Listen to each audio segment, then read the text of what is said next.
it's very comfortably done. Actually the first take it just was very natural. Now I have to like, hi, I'm Vinnie. I am the UX design lead here at Byteridge.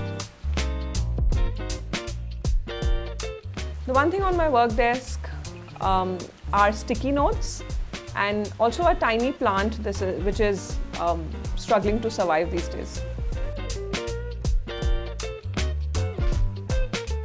My favorite way to relax would be to take naps.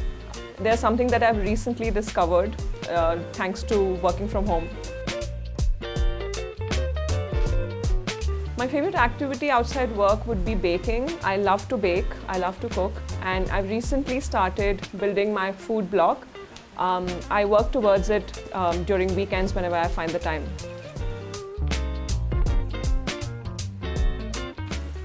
Enriching.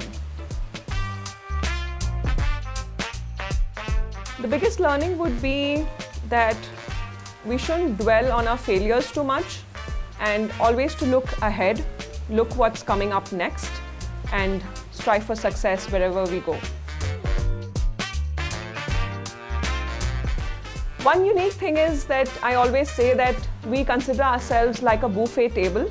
We have a lot of variety when it comes to design at Byteridge because we work across several domains with various clients, and no two projects are alike, which gives us the freedom to explore and work across different domains, giving us a lot of knowledge, a lot of hands-on, and that's something very unique about our team.